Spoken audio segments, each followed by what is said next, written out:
Shaitanirrajim, Bismillahirrahmanirrahim, Assalamu alaikum, Jiayanu, Pakhairagale, Nihao, Chunushumme, Washmale, Ohio Gonzaimas, Guten Morgen, Hola, Bonjour, Privyat, Kaifahal, Hale Shuma Chatore, Ahlan Wasala Marhaba, Buna, Mucho Gracias, Fabi, Bhalli Kare, Hosh Galden, Anayos Ayo, Huya Mora, Chivato, Chihal, Yud, Kalimera, and thank you so much, everybody, for tuning in to PTV World. You are certainly watching World this morning on a fine Friday morning over here in Islamabad. But first things first, since I've been joined by my very well-learned colleague, ladies and gentlemen, let me ask her whether how's her day so far. Hello, Hajra. Assalamu alaikum. How are you doing? Assalamu alaikum. Thank you so much for introducing me, Shahzad. So, I remember when I was young or when I was little and I used to play a lot with the...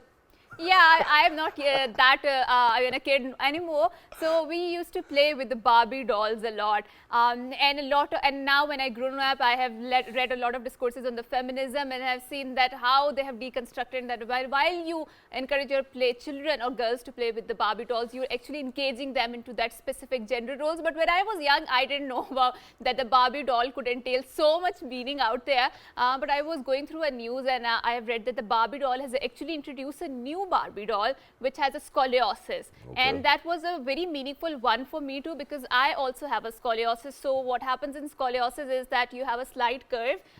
It depends upon the intensity, because I have a milder one, so I have a slight curve in my what do you call the rear ki haddi or the vertebrae or whatever you call it. Yeah, the spine.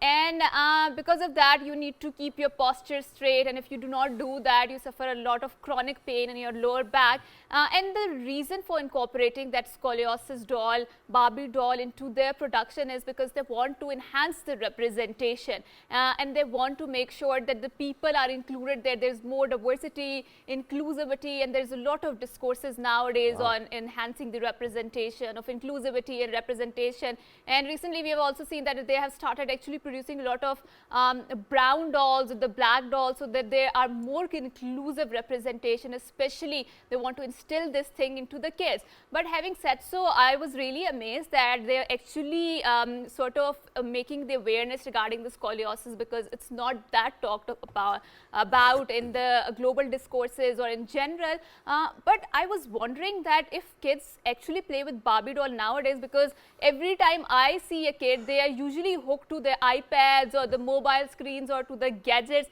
You have daughters, alhamdulillah, 3 daughters. Alhamdulillah. So does your daughters play with the Barbie dolls? Yeah, they play with a lot of Barbie dolls. I mean, not specifically Barbie, but you know, having said that, what you mentioned, I think I would want to kind of reflect upon that as well, because I'm not really very sure whether it's Barbie being corporately, socially responsible, but I believe that, you know, that they're increasing their sales by many folds as well. Yeah, that's, you know, by making sure that, okay, you know, that this is how they're going to market. But having said that, I think Barbie dolls will always have a wonderful significance for all of those amazing people who played with them, you know, who collected them. Have you played with it? Because when we were growing up, Barbie dolls were really expensive, you know, and so alhamdulillah, because I've been blessed with 5 sisters, you know, so everybody was pretty much interested in playing with dolls anyways.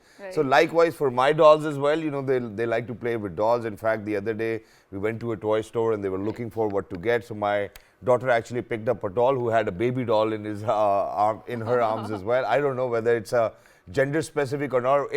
It certainly had a baby doll in its arm. But the only problem I think I have faced with dolls is that, you know, most of the time that, you know, my daughters actually walk inside, they will be like, Dad, can you fix her leg? Dad, can you fix her arm? And so most of the time I think I'm just fixing their dolls. But yes, they do play with dolls.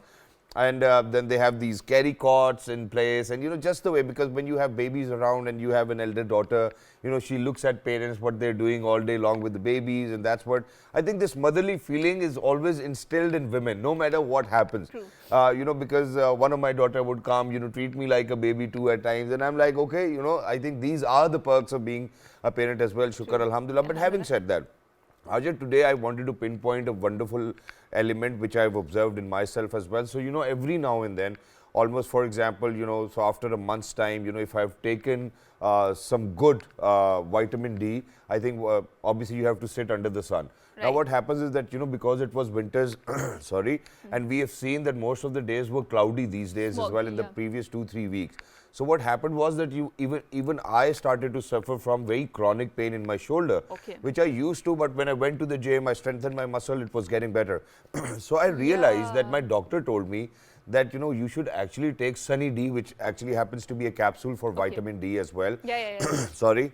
I don't know what's going on early in the morning, but what Yeah. happened was, so I went to the pharmacy because it clicked in my mind, and I called my doctor and I was like, what do you suggest? What do you think that, you know, I should do? So she was like, why don't you go and take 1 pill of Sunny D, and, you know, for a week, I think that will do as well. And it has tremendously had a very positive impact on my shoulders as well. So for all of those people who are out there who are having these body aches and pains, what happens is that we do not get ourselves checked up. So please make sure that, you know, you do not have any vitamin deficiency. And for vitamin D to absorb in your body, you certainly need calcium as well. So please make sure that you drink a lot of milk alongside if you're having Sunny D as well. But my producer is not really very happy with me telling people that you can actually avoid these body aches and pains as well. Now she's saying that she's actually saying thank you as well. But ladies and gentlemen, so having said when we were that, students, we used to class, so that the next person should keep stopping. So that's a proverbial class. So moving on to our top stories. Prime Minister Shehbaz Sharif has convened all parties conference on 7th of this month to discuss ways to overcome the current national challenges. APC, having the representation from across the political spectrum, will be held in Islamabad, and invitations have been extended to all the leading political leaders. And I think that's very wise of the Prime Minister to make sure that everyone is included. Moving on to very interesting conversation or another top story. In Scotland, women and girls were allowed to carry torches during Shetland's Up Heli Viking Fire Festival for the first time. For 142-year-old event is traditionally held in Lerwick, the capital of Shetland Islands and archipelago, north of Scotland. Until last year, only men were allowed to participate in the torch-lit warrior parade. So I think that's a wonderful step when we talk about the inclusivity, because we were talking about it, having the representation of women in that. Exactly. And now moving on towards where we certainly know that, ladies and gentlemen, the 8th edition of Pakistan Super League will be kicking off from the 13th of February as well. The schedule is right in front of you. So the countdown for the 8th edition of Pakistan Super League begins. The preparations for the event schedule from February 13th are going on in full swing. The captains of Peshawar Zalmi, Lahore Qalandars and Quetta Gladiators shared their views ahead of Pakistan Super League 2023 as well. And I believe that there is going to be an exhibition match in between Peshawar Zalmi and Quetta Gladiators. And I would want to congratulate, ladies and gentlemen, Mr. Mohammad Hafiz, the former skipper of Pakistan cricket team, that he will be commentating for the very first time in this exhibition match as well. So Hafiz bhai, you are a legend, you are a gem. We know you as professor as well. So please make sure that you give it your best as well. And Allah will open up more avenues for you, inshallah. Inshallah. And I think whenever we mention PSL, there's a particular shine in Shehzad's eyes, because he always gets excited whenever the cricket is mentioned. So having so, you know, on this point of, at this point of time, let me give you this good news as well, that inshallah PTV Sports will be telecasting it live, and not just that. So alongside, you know, the wit and obviously the very amazing, legendary former cricketer for Pakistan, ladies and gentlemen, Mr. Rashid Latif will be joining us. You know, we'll be having an entire transmission of Pakistan Super League on PTV Sports. So please make sure to tune in. But that's going to be at night, only if in case my World This Morning team was getting a little pareshan. Right. Okay, so talking about a topic which is very pertinent to today's world, and obviously its roots can be traced back as to the prehistoric period, because we were talking about one of the very ancient disease called leprosy, and obviously we have heard it's a lot of tales in the biblical times and then also in the Quran, and we have also seen that how Hazrat Isa or Jesus Christ was able to heal a person who had the leprosy, or he was a leper, right? And this was the miracle or the mu'jiza, because Allah subhanahu wa ta'ala has bestowed him this power to cure that particular person. But having said so, the disease carried a lot of stigma. The people who had it, they had a particular skin lesions and their skin diseases, and ultimately it degenerated and they have to disfigure themselves in order to protect themselves. But people were very scared of this disease, and they used to be casted out from those particular communities, away from the main centers of the population, so that the transmission of the disease could be cut down. And I think in the modern variation of that, we had those quarantines in the COVID time too. So in order to have this conversation regarding the leprosy, I think Shehzad wanted to add something. So Aja, what I wanted to say over here was that, you know, since the day was actually being observed on the last Sunday of January every year, So it was on 29th, and it was a weekend, so we weren't on air as well. So so we wanted to do it because we wanted to raise awareness about it. Right. Unfortunately, over in Pakistan, we still do know that TB still exists, polio still exists, and unfortunately, leprosy still exists as well. But having said that, there is a particular theme to it, Hajra. I would want to kind of reflect upon that as well, because the theme actually says, ladies and gentlemen, act now and end leprosy. But when we speak about it, there are three further characteristics to it. There are three facets to it, that whether elimination is possible, that's a question. So certainly we will be asking our wonderful guests over here, how do we act now? That's one thing that we really need to speak about. And then how do we reach the people who are out of our reach, people who actually live in the remote areas as well. So to kind of build up on that, we're very lucky that we have been joined by somebody who's actually dedicated her life to the people who've been suffering from leprosy as well. She's been over here in Pakistan, all the way from Germany. She's been serving for the last 35 years, ladies and gentlemen. She's a legend. She's a noble person for all of us as well, and for all of those lives she has touched, she's made sure that she's going to have an impact, a positive one onto them as well. So we're very lucky that we have been joined by somebody who happens to be Dr. Chris Shmodza. Hello ma'am, assalamu alaikum, good morning, how are you? Good morning. Thank you so much for joining us. It's wonderful to have such a noble person over here inside our studios, and that we get the opportunity to be in conversation with such an angel who's been serving humanity for the longest period of time.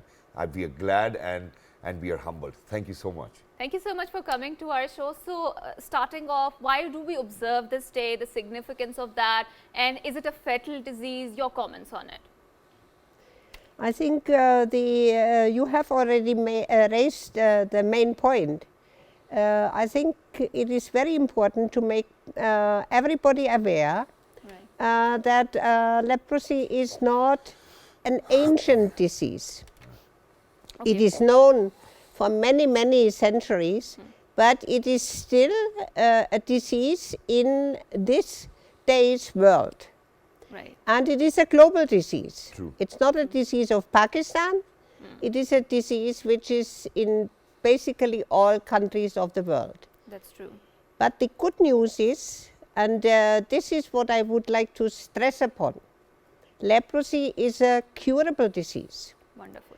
And the main point is you have to detect it as early as possible, and you have to take the right treatment. And thank you so much for saying that as well. Obviously, even when we speak about polio, but other countries all over the world were actually able to eliminate it. And before we move on towards that bit of the conversation, whether how do we act now, how do we reach the unreached as well, let's talk about the disease itself in the first place, that for all of those people who might not even know and might be suffering could actually go and get some medical assistance or help as well.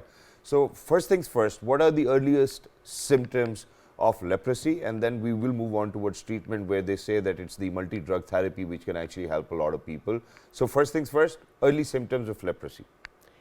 Well, the early symptoms of leprosy are very, very simple and very vague. Okay. These are little skin patches. Okay. They can be whitish, they can be a little bit reddish, they can be rough and dry, and the main point is they are not itching and they are not hurting. Yeah. And you can imagine that if I have a little skin lesion which is not really bothering me, I will neglect it. Or probably just moisturize it. Yes. Just put some lotion on it and be like, okay, good. And but the other important point is, if you are leaving this patch, then the patch becomes numb. Okay. So you are losing sensation. But even that, some people simply forget about that.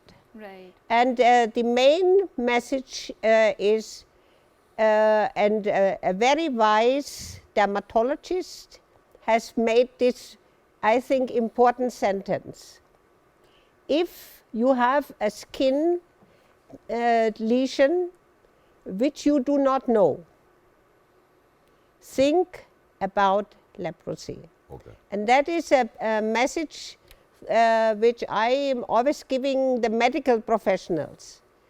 If there is a skin lesion which you do not know, please think about leprosy. Right. Right. Thank you so much for saying that. And Shahzad, this is also known as the Hansen disease because Dr. Hansen was the one who figured out the cure for that. And I want to reflect on the stigmatization part of it, because obviously when you want to move forward, you need to address the history around it. So obviously we have seen that it was present in a lot of different civilization, and it traveled from one continent to another, from one place to another. And actually when the leprosy was detected, there was an entire leper colony that was separated away from the main population. And obviously we will ask about our worthy guest here, what is the incubation period, for how long people can live, and obviously when you are separated away from the main population, you need to survive, because the normal people are not there. You need people to cook for yourself, you need people to buy for yourself, and there was entire separate colony, and they have an entire alternative currency for that, because people were even afraid to touch the coins, because though they can feel that these coins can get them leprosy. And a lot of people who do not even have leprosy, but they have some other skin diseases, they were also exiled to those particular colonies, and they would catch the leprosy from there. So obviously because of the disfiguration from this disease, the social response was very harsh and severe, but I'm glad that in the modern age we're able to dissect that and move forward. So what is exactly the incubation time period of this particular bacteria which infests there, and what is a particular medicine or tablet there which can cure that? And can anybody transmit it to anybody else as well? So let's talk about Yes. So you have asked me a lot of questions, and I try to answer them one by one. Yes. First of all, yes, leprosy can be passed on from one human being to another human being. Okay. But the good news is that the majority of all human beings, the estimate is around 90% of human beings will never get leprosy. Wonderful. Because they have what we call a natural immunity. I think this is a very important message. So the old idea that leprosy is very dangerous, or you have to be very careful, this is a totally wrong idea. Okay. This is a complete misconcept, number one. Number two, why can leprosy lead to disabilities and disfigurations? You see, this is a matter because when leprosy is not diagnosed early, the germ, it is a bacterium. It is a bacillus very similar to the bacillus which is causing tuberculosis. Okay. So to say, these two germs are like brothers. And but the leprosy germ is not affecting the lungs. The leprosy germ affects the skin and the nerves. And I think this would now be a medical topic. If your nerves are damaged, then you can have a loss of sensation, and that leads to wounds. True. Or you can have a muscular weakness, which leads to deformities. So we can say leprosy always starts as a simple skin disease, but if it is not diagnosed early, nerves can be damaged, and then disabilities will occur. Exactly, and thank you very much for sharing this with our viewers as well, because I've been through it myself, because I mentioned a lot of times I had a sports injury. So imagine that, when I had the disc prolapse, so the nerve damage was there because we couldn't get it operated over here, unfortunately, for the longest period of time.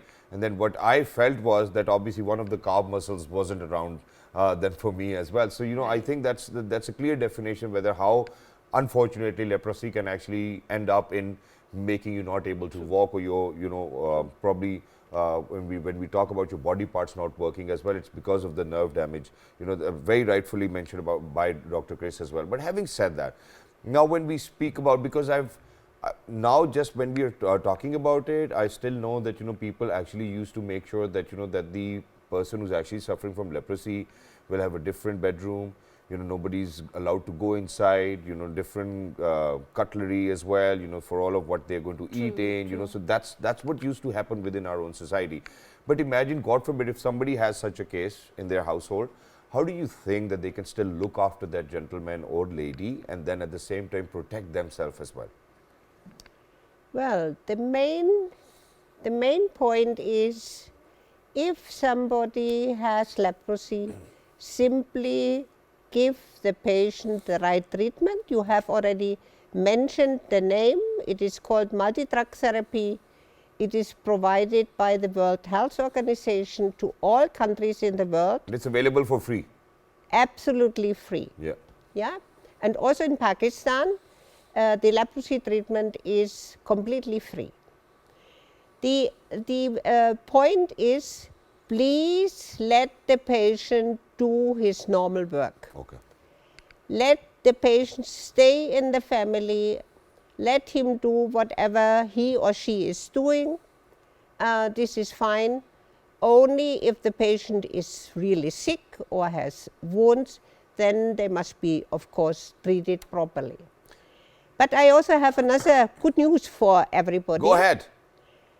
Because now, after research, it has been found out that it is very beneficial if what we call the contacts, people who live in the close vicinity of a leprosy patient or around a leprosy patient, they can get what we call prophylaxis. A prophylaxis is a medicine which is given so that the disease is not breaking out. Wow.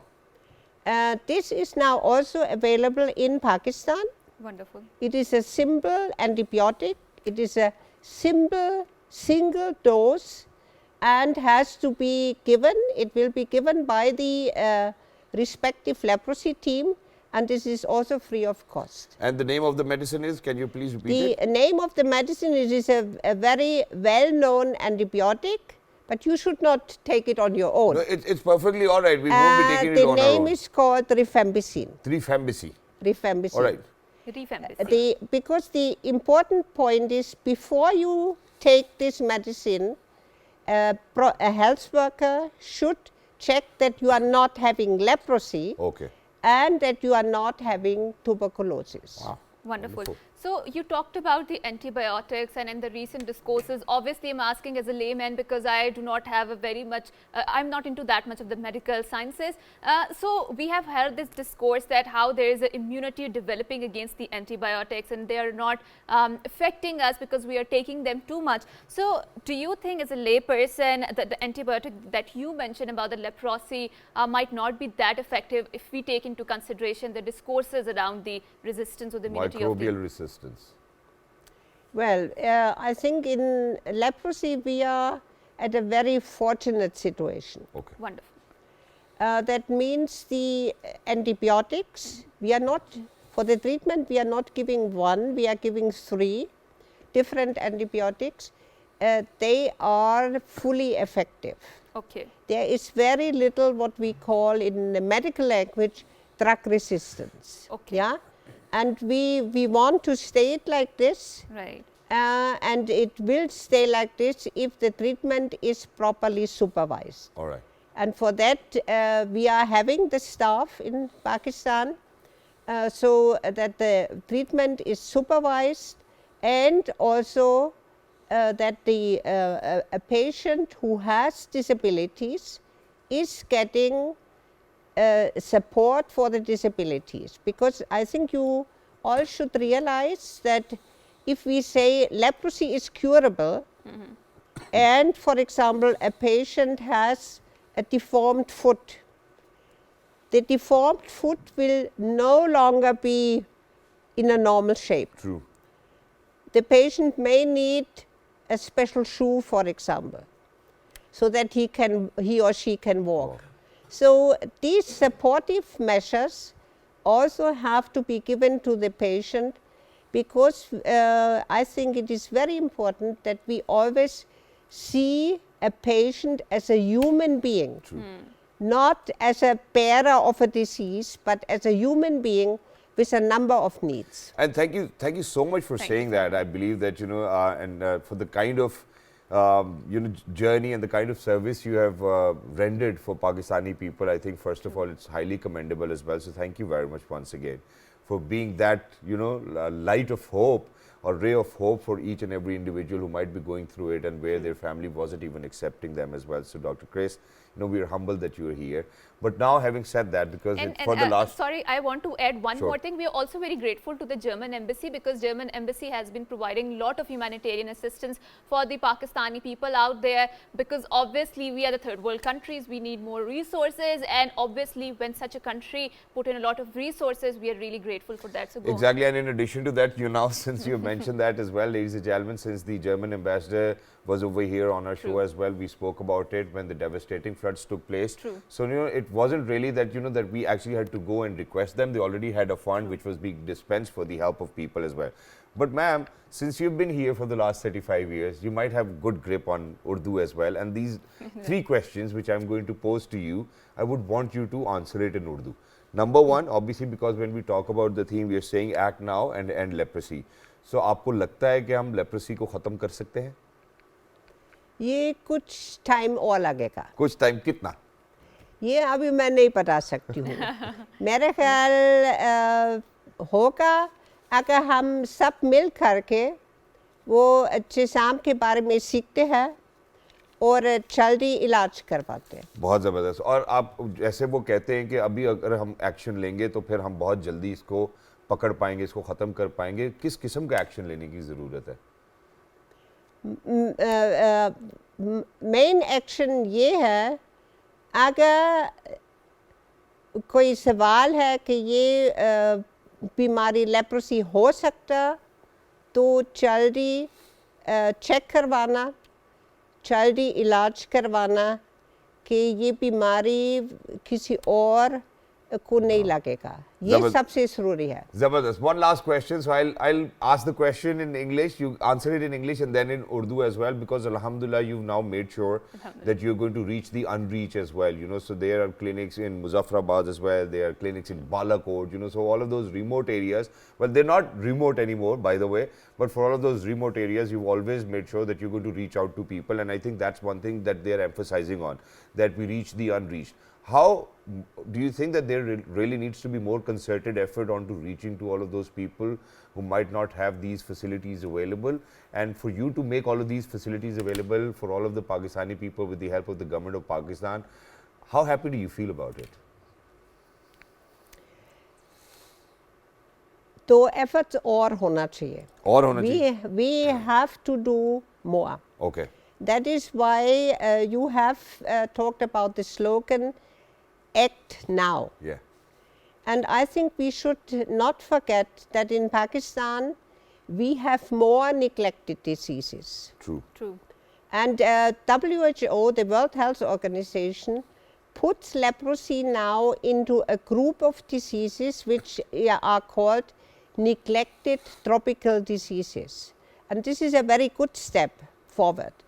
And I think this is also important in Pakistan, to see leprosy as one of the neglected tropical diseases and tackle all of them.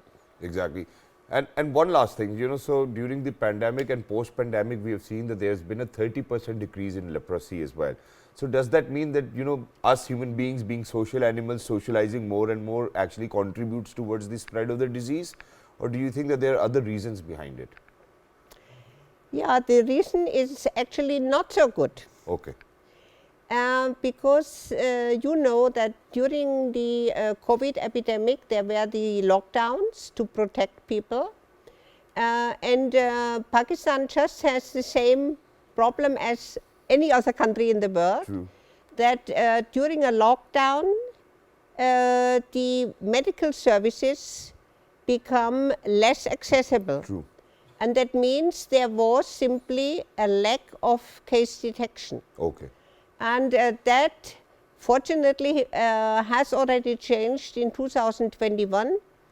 And I very much see also that in 2022, it further has been picked up again. All right. So we have to continue our work, and we have to act now. Wow, that's Thank you wonderful, so and thank much you for very saying much, that. Dr. Chris, for being with us. Lovely to be in conversation with you. And just towards the end, so obviously, you know, where you work, there are a lot of people who speak Urdu, there are a lot of people who speak Punjabi.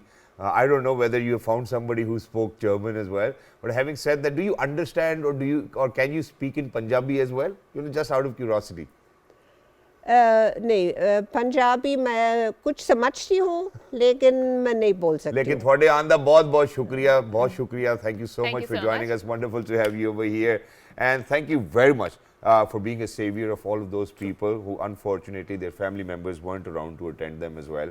And we are humbled that you were here and that we got this opportunity to have you on our show. Thank you so much.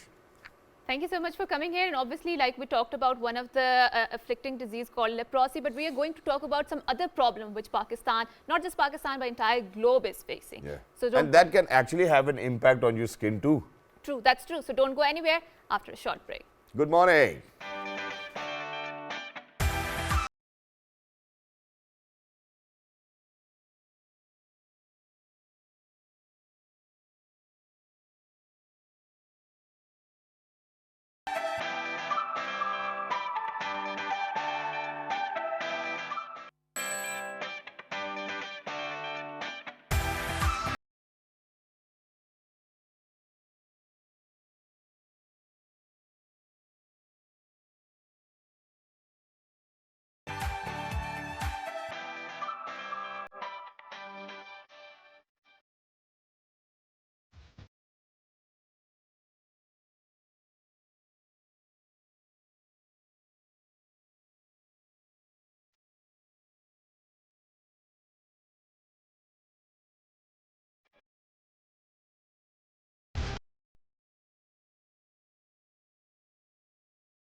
Welcome back. And during the break, we were having this discussion on the climate change, and Shahzad was mentioning that it is becoming very hot. And finally, he has accepted that it's not I that even hot. accepted yesterday as well, Hajra. So I talked about it on the 1st of February. You're like, no, it's very cold out there. It felt like that. And you know, even today, that's exactly what happened to me as well. So imagine that yesterday the temperatures actually went up to somewhere around 20 to 21 degrees centigrade True. during the day. That's true. And even though that it wasn't even sunny.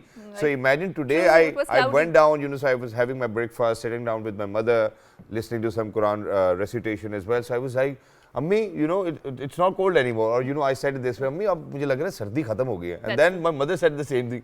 Mujhe to bahut zyada lag rahi hai. And, you know, I don't know, I think everybody's confused as of now. I think the old people, they feel more cold because obviously the engine is getting older. So having talked about it, there was a very interesting report about the World Bank and how it mentioned that in Pakistan, the winters are actually going to expand by, the winters are going to shrink by 2 months, and the summers are going to expand by 6 months. So imagine we used to have summers of 3 or 4 months, but now they are expanding to half the year, right? My God. And this is an extreme anomaly, the climate change, what we call it. And I think the irony and the pity of the matter is that we are not even responsible for producing such kind of changes in the world, and for which we are bearing the most brunt of that. But Haja, what we are responsible for, I think we need to talk about that as well. I think we are responsible for the shortfall of the electricity in our country, That's and true. God forbid if it's going to be summers, we certainly do not have electricity in such large amounts, ladies and gentlemen, energy that we could actually, you know, live our lives just the way the people have been living in UAE due to hot weather. True. And I think that's something which we are responsible for, that That's we, true. even though it's been 75 years for Pakistan, while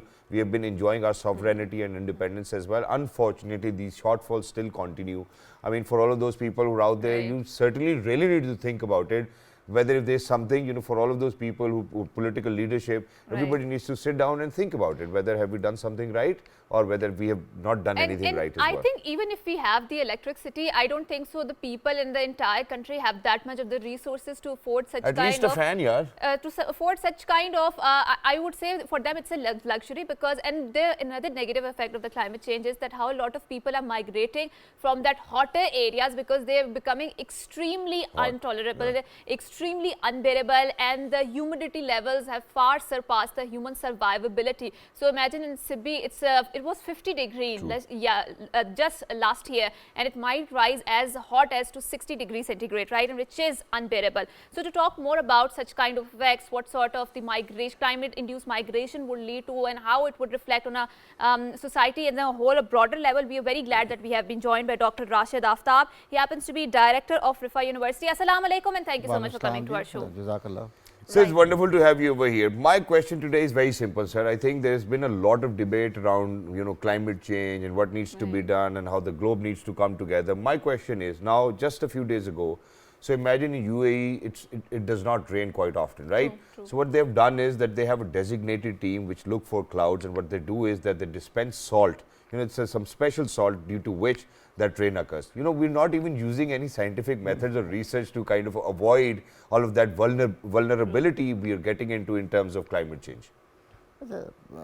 I think you have to see the climate change not only from a single lens of UAE is doing one aspect or other aspect, whether it's artificial rain or something like, whether that can be sustained in the longer perspective like in Pakistan. So it's a natural process. The natural process, yes. But it is a intervention exactly which is done to maybe it is maybe not be applicable for a country like such a diversified sort of not only in terms of weather, but in terms of agriculture, in terms of land, true. in terms of forestation. So we have to look into the climate change in a holistic perspective. All right, let's get started. So first of all, we have to, I think 4 or 5 aspects are critical.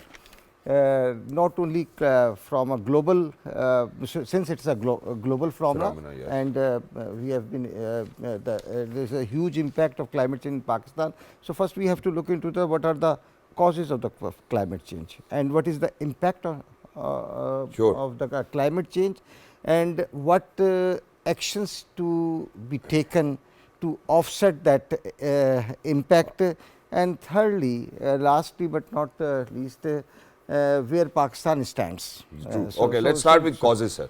So I think the main causes of, there was a debate like 15 years back that whether there is a climate change or there is not a climate change, it is only a historical pattern. There was a huge debate between the 2 segments of scientists.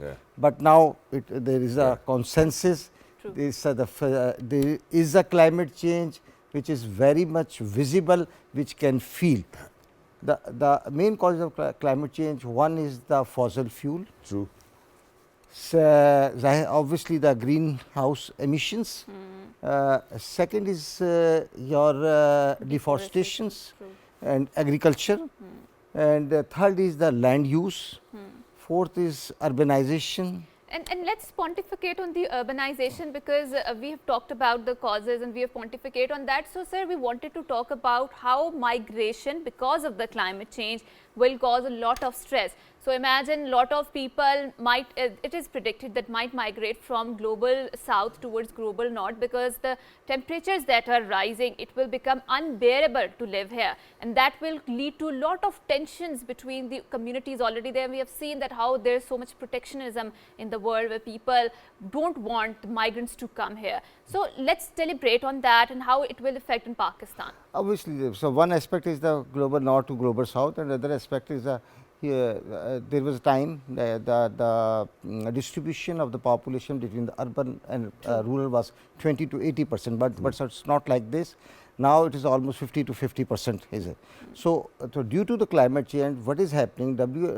Like World Health Organizations predicted that during the year 2030 to 2050, there is a possibility and that about 250,000 people will die due to the climate change effect. This is the first right, which means in accordance with the UN Charter, right of life. Okay. Second aspect is the right to the health. So due to the climate change, extreme weather like drought, heat waves, floods, tsunami, earthquakes, any kind. So that will affect the health aspects, maybe due to the low agriculture productivity, maybe due to the malnutrition, maybe due to the vector borne diseases. Second is the third is the obviously the housing problem. That since for instance in Pakistan, we take an example, most of the people, the lifeline of Pakistan is Indus. True. Indus is and most of the most vulnerable, the most poorest of the poor people living across the bed of the river. True. True. So there we are witness to the recent flood. That's true. The recent flood of 2022, what we have seen, about 33 million people was affected due to that flood. The rainfall pattern was about 188% more than the average rainfall of Pakistan, which is about 150 to 200 millimeter. About 2,000 people died, and things about in terms of the value of the $40 billion. about 30 billion US dollar and an approximate estimate.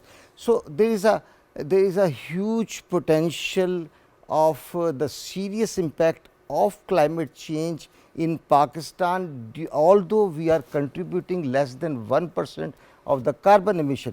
But since more than I think 7,300 glaciers exist are the rooftop of or the which are called snow towers of Pakistan. Those are there. So the impact is enormous.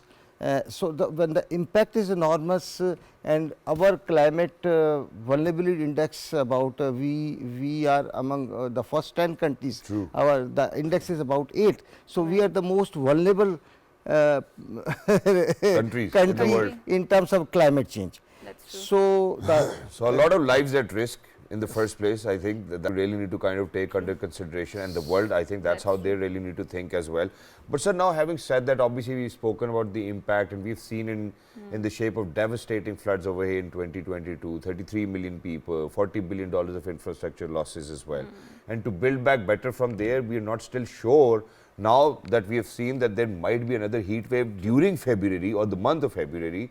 And you mentioned about that wonderful report which actually said that, you know, that the winter weather is going to shrink for another 2 months as well. So we're only left with, I think, 2 or 3 months of winter.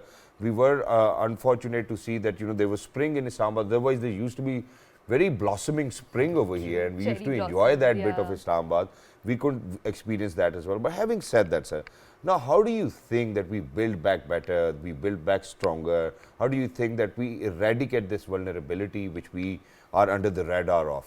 And also let's talk about the mass displacements, because you mentioned that how deforestation is contributing to a lot of problem, because on the delta coast of the Sindh, we have seen that there are a lot of mangroves which are being slaughtered, and mangroves are actually they call the nurseries, because there are a lot of shrimps or fish and they breed there, and a lot of local fishermen, they go out there and it's a source of their livelihood for themselves. But with the slaughtering of that, deforestation of those mangrove forests, we have seen that the local communities, the fishermen, the poor people are the most impacted by that. How can we protect them from such sort of encroachment?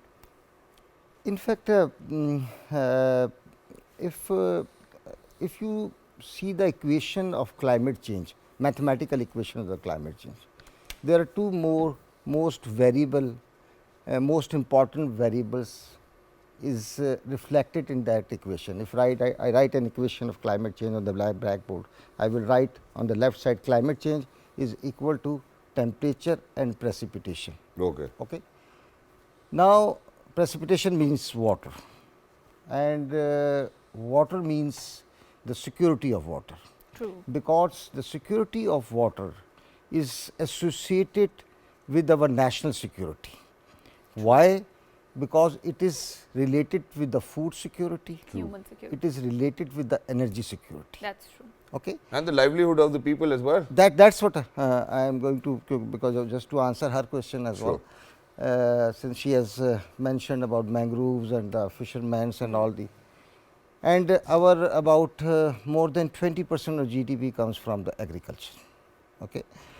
Now, what happened, there is a mismanagement or the water sources in Pakistan. True. It is a very interesting country. Exactly. In one season, it is a water surplus country. In one season, it is a water deficit country. That's Just think in terms of the flood. What happened in the flood? 80 million acre feet of water was wasted and went to Arabian Sea without utilizing. That's true. On the annual basis, 35 million acre feet unutilized water goes to Arabian Sea. For the mangrove life, you just need like 10 to 15 million acre feet of water. That's it. That's it, just for their livelihood. So, what has to be done? It has to be done by us. Obviously, फरिश्ते नहीं आएंगे, That's ठीक है ना? So, it has to be done by the government, and obviously the government has to play a very important role. True. Because the water is our lifeline, water is our food line, That's water true. is our energy line. Exactly.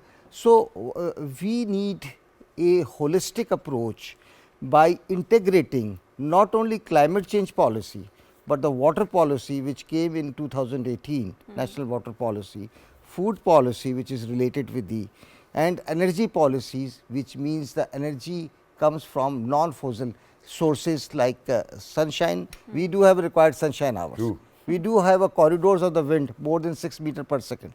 So, so this has to be done, and a specific initiatives to be undertaken in pursuance of these policies which are interdependent on each other. But Exactly. I think And when we talk about the yeah. policy, Shahzad, I think our state also has already reverted back to the human security policy last year, and they talked about it. And obviously, when we talk about the human security, it means securing ourselves against the climate change also.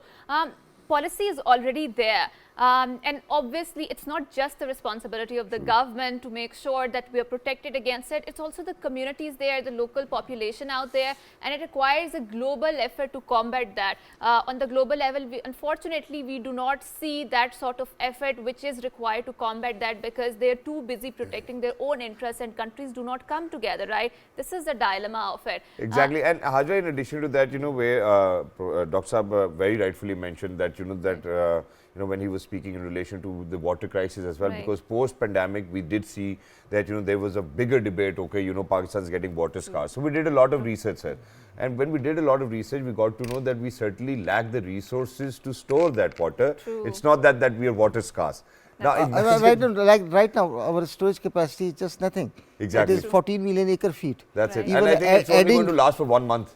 Even adding Dyamir Bhasha Dam storage capacity, which is about 6.4 million acre feet, which will again, it will be around 21, it's nothing. Exactly. We do have a storage capacity of 30 days, less than 30 days. True. On an average, most of the countries have a storage capacity of 180 days. True. Right. So, obviously, the second point which she has raised about the involvement of the communities, involvement of the, I think that is one of the most important area to be addressed at the government level. The community can be involved effectively when we have an effective functional local government system. Wow.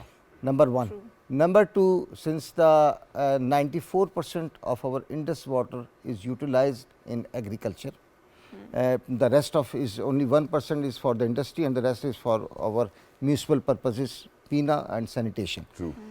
So, agriculture is the biggest consumer of the water, and still we are, what we are doing, we are practicing the flood irrigation, we are not using the effective and efficient irrigation technologies or the methods. So, water user associations as a community organization or farmers organizations must be taken on board while implementing those policies, otherwise those will be ineffective. That's true. Exactly, and thank you so much, Thank you so Dr. much Rashid for Saab, saying for that. being with us. It was lovely to My be in pleasure, conversation with you always since my we're pleasure. short on time. But thank you very much for these wonderful recommendations, so because much. the only thing we are supposed to do is act smart and act now. I think that's what it is, ladies and gentlemen. And since it's Friday, please make sure that you remember us all in your prayers as well, because Prophet Muhammad sallallahu alaihi wasallam said कि मेरी उम्मत के गरीबों के लिए हज जुम्मा है. So, ladies and gentlemen, please make sure that you pray for us and our entire team. Look after yourselves. Have a great weekend ahead as well. 1, 2, 3. Good morning.